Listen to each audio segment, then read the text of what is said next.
రాష్ట్ర వ్యాప్తంగా ఒక పండుగ లాంటి వాతావరణంలో వృద్ధులకి పెన్షన్లు పంపిణీ చేసేటువంటి కార్యక్రమానికి రాష్ట్ర ముఖ్యమంత్రి గారు స్వయంగా ఈరోజు ఉదయాన్నే 6 గంటలకు చేపట్టారు.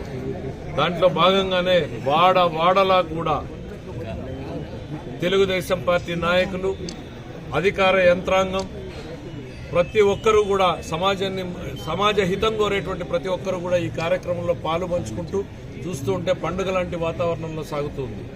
ఈ రోజున 3,000 ఉన్నటువంటి పెన్షన్ 4,000 చేయడం, 3 నెలల బకాయి కలిపి మొత్తం 7,000 రూపాయలు ఇవ్వడం జరుగుతుంది.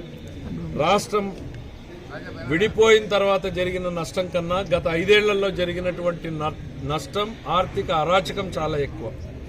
అటువంటి పరిస్థితుల్లో అధికారంలోకి వచ్చినటువంటి చంద్రబాబు నాయుడు గారు ఏ పరిస్థితుల్లో ఉంది అని ప్రధానమైనటువంటి ఆర్థిక రంగాన్ని అంచనా వేసేటువంటి ప్రయత్నం జరుగుతుంది.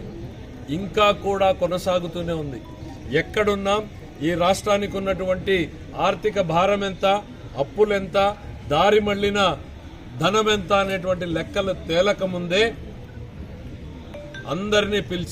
మమ్మల్ని అందరినీ పిలిచి ముఖ్యమంత్రి గారు ఇచ్చినటువంటి ఆదేశాలు ఏంటంటే 1వ తారీఖున మొట్టమొదటిది 6 గంటలకు పంపిణీ జరగాలి అనంటే 29వ తారీఖునే మీరు వృద్ధుల పంపిణీ కోసం రాష్ట్ర వ్యాప్తంగా చెల్లించాల్సినటువంటి 4,400 కోట్ల రూపాయల పైన మీరు ఏర్పాట్లు చేయండి. 29వ తారీఖు ఉదయాన్నే బ్యాంకులకు వెళ్ళాలి, 29వ తారీఖు మధ్యాహ్నంకి డ్రా అయిపోవాలి.